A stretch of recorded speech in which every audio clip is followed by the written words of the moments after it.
this is a question on the same worksheet, chapter 14, that DC circuit, worksheet 1, question number 6. Yeah, it's a similar question. However, I want you to master the art again, or even the science again, and art and science of solving DC circuit. Okay, question part A, calculate the total resistance of the circuit. So this time round, we have a series circuit within a parallel circuit. So we'll go through that. Find out what to solve first. I think this is the one that we want to solve first.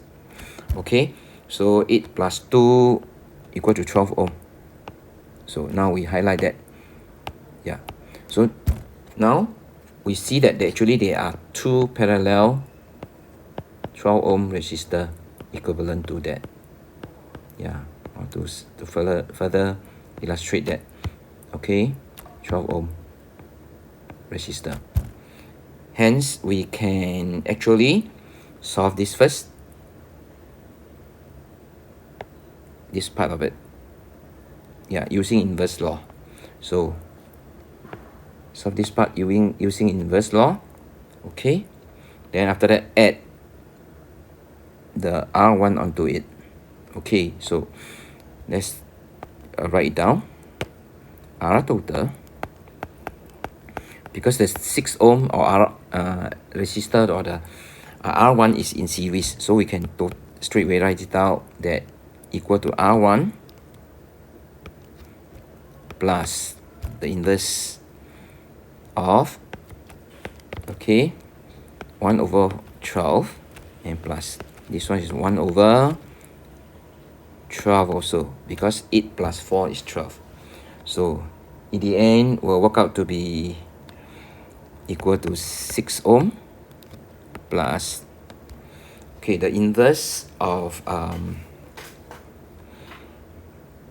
12, or 1 over 12 plus 1 over 12 is equal to 6 ohm also. So total is equal to resistance equal to 12 ohms. Yeah. Alright, let's double check. Yes, it looks correct. Yeah, so it's 12 ohm for this. So now you see that actually your diagram has quite a lot of annotation here already. Let's keep the annotation, and then we continue to work on current. Calculate the current flow through the source, means I total. Yeah, the IT here. Yeah. So in order to calculate the current, the I total, of course, we look at the R total and the V total. Okay, in this question, the V total is actually 12 volts. That's across AB. That is the potential difference. We may grossly refer it to EMF, but there's no cell here. It's just at 2 points. So we say it's from AB, right? So it will be I total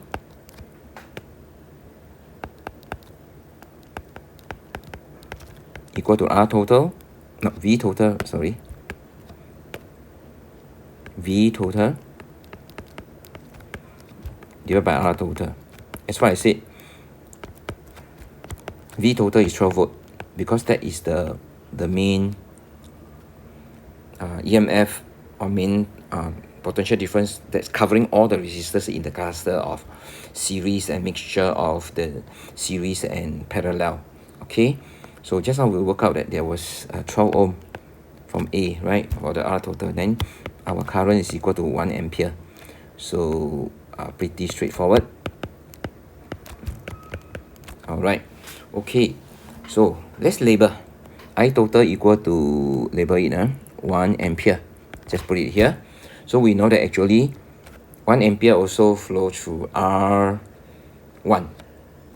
See, if 1 ampere flow through R1, then R1 will have the potential difference of 6 volt also, because we comfortably now can recall V equal to Ri, which is equal to 6 multiplied by 1 equal to 6 volts. So yeah, the more times that you practice over it, right, then easier you will recall and you are able to solve the problem. So if R1 takes 6 volt out of the total of 12 volts, then R4 and or CD will take 6 volts across it also, because 12 minus 6 will be equal to 6 volts. Then here the V is equal to also for the R4 is also equal to 6 volts. Are you able to see clearly? Because the two branches here are parallel to one another, therefore they will have the same PD. Yeah, that's why 6 volts and 6 volts across the CD and also across the R4. Okay, now having this information on the diagram, right? Okay, I will erase it a bit, and yeah, so make it a bit decluttered. Now current through R1, right? Calculate the PD through R1, sorry. PD across R1, just now we already worked it out, is 6 volt. Yeah, so let's do the working.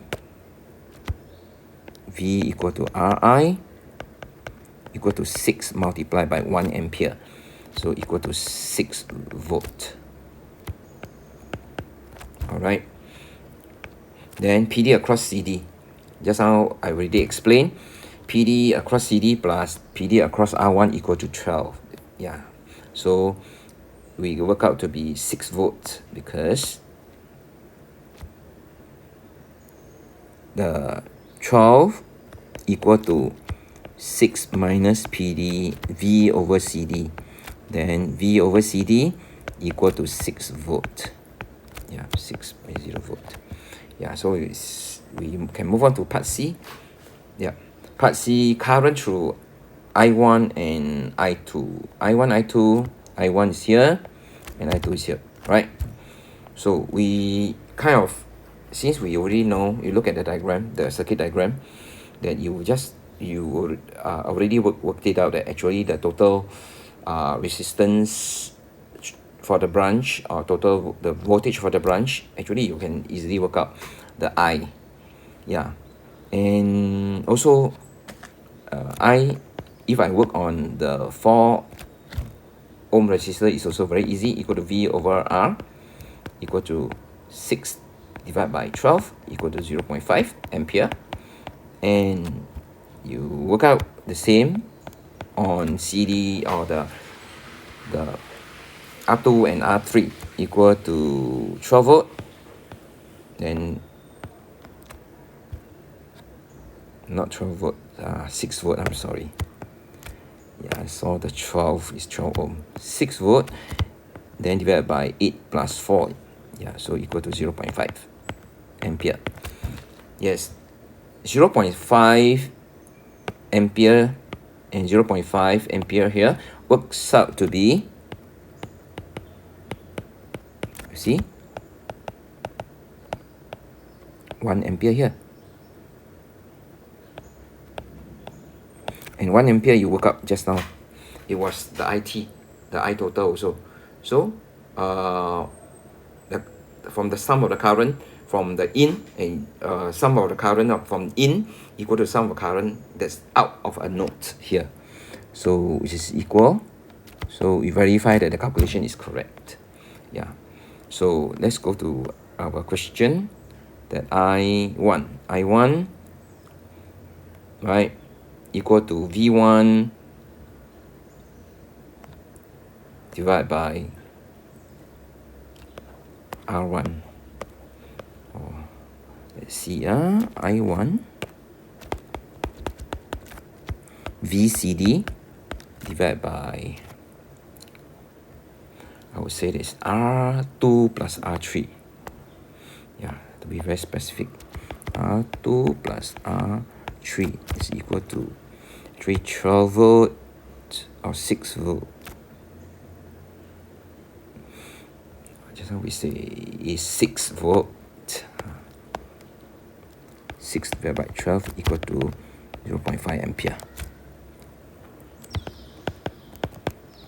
Therefore, I2 equal to VCD also, because they are parallel to the R1 and R2, then divided by R4, which is equal to 6 volt divided by 12 ohms equal to 0.5 ampere. Yeah. Okay, so PD across R2 and R3.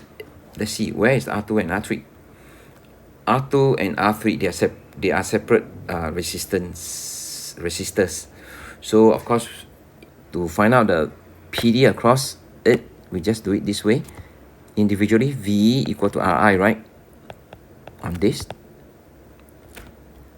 I is 0.5. So V equal to 8 times 0.5 equal to 4 volts.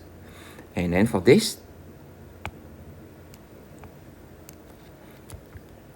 V equal to Ri equal to 4 times 0.5, then which is equal to 2 volt. Yeah, 2 volt plus 4 volt equals to 6 volt, which is equivalent to the total across CD, which is also correct. Yeah, so let's go to the space below here to do it. Yeah, R2, VR2 equal to R2 multiplied by I think it's I1, correct. It's I1, yeah, equal to 8 ohm multiplied by 0.5 is equal to 4.0 volt. Then 4.0 volt. And now R3, V for R3 equal to R3 multiplied by I1, because they are the same current, which is equal to 4 multiplied by 0.5, which is equal to 2.0 volt. 2.0 volt. Yep. So you got all the answers. Alright. So that's the end of this question. I hope, yeah, the more you do, the more you familiar yourself with this type of analysis and annotating on the circuit diagram itself, you will excel in this topic. I wish you success and all the best.